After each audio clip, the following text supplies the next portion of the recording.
কে কে কচুরলতি খেতে পছন্দ করেন আজকের ভিডিওটি তাদের জন্য। হ্যালো ভিউয়ার্স, আসসালামু আলাইকুম। আপনারা সবাই কেমন আছেন?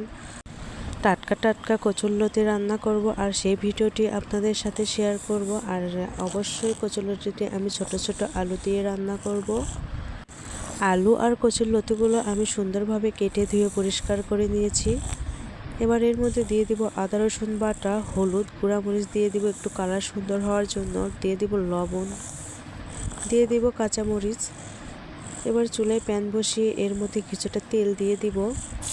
তেল গরম হয়ে গেলে এর মধ্যে দিয়ে দিব কেটে রাখা পেঁয়াজ কুচি। পেঁয়াজ কুচিগুলো ভালোভাবে নাড়তে থাকবো যতক্ষণ পর্যন্ত ব্রাউন কালার না হবে। এবার পেঁয়াজের রং বাদামি হয়ে আসলে এর মধ্যে ঢেলে দিব কচুরলতি। এবার নেড়ে চেড়ে কিছুক্ষণ কষিয়ে নিব। কষানো হয়ে গেলে এবার পরিমাণ মতো পানি দিয়ে ঢাকনা দিয়ে ঢেকে দিব।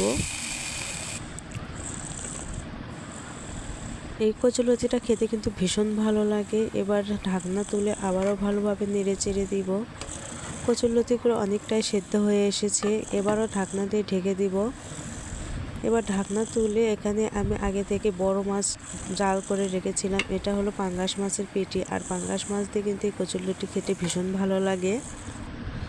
কচুরলতি তেরুকযুক্ত মাছ দিয়ে রান্না করলেই ভালো লাগে। এবার মাছ দিয়ে নেড়ে চেড়ে আবারও ঢাকনা দিয়ে ঢেকে দিব।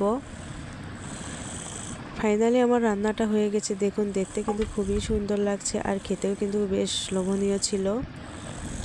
এবার আমি একটি বাটিতে তুলে নিব। আমার রান্নাটি ভালো লাগলে অবশ্যই লাইক, কমেন্ট, শেয়ার দিয়ে পাশে থাকবেন। সকলেই ভালো থাকবেন, সুস্থ থাকবেন। আল্লাহ হাফেজ।